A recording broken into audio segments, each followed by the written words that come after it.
Absolutely, and he spoke about 1,000 years. I've never heard the Prime Minister doing that. He spoke about the next 1,000 years and how this is India's start to the march of glory. He mentioned about India being in a state of slavery for the past 1,000 years, and he said we are in middle ground today. The past 1,000 years of slavery are behind us, and 1,000 years of future beckon. He also spoke about, how today the world is looking at India.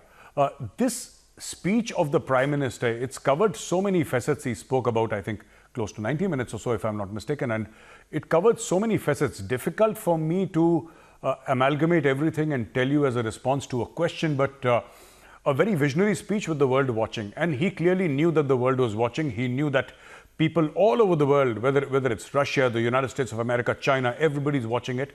And this had everything for the entire world. Of course, for the people of India. He took everybody along, He spoke about Anganwadi workers. He spoke about COVID workers. He spoke about everybody. He spoke about the masses. And he took everybody along. I think this is a visionary speech and something that every Indian should be proud of and applaud. Major Arya, of course, as you're pointing out, he did speak about, a whole range of things, also focusing, essentially on the demography of India. And he's used that word repeatedly in his speech today, focusing on people who are perhaps, in the demographic age group of about 20 to 30. He said we have the largest population of people under 30. So in that sense, looking to the future, perhaps to use what is India's biggest strength?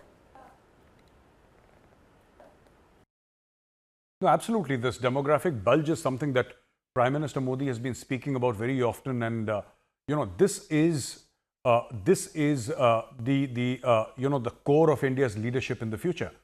So all these young men and women who are in that age group, 20 years from now, they will be leading India.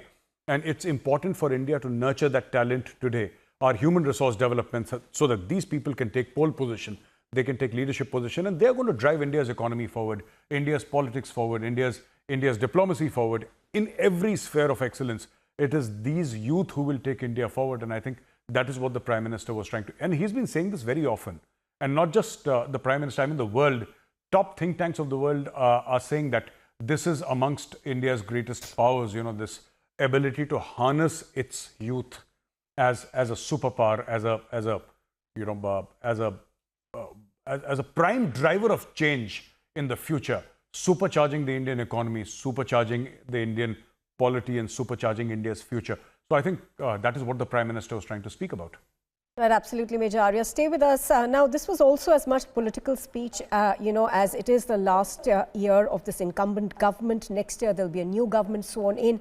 And the Prime Minister spoke about the three evils that essentially are plaguing the country. He said it was nepotism, dynastic rule and corruption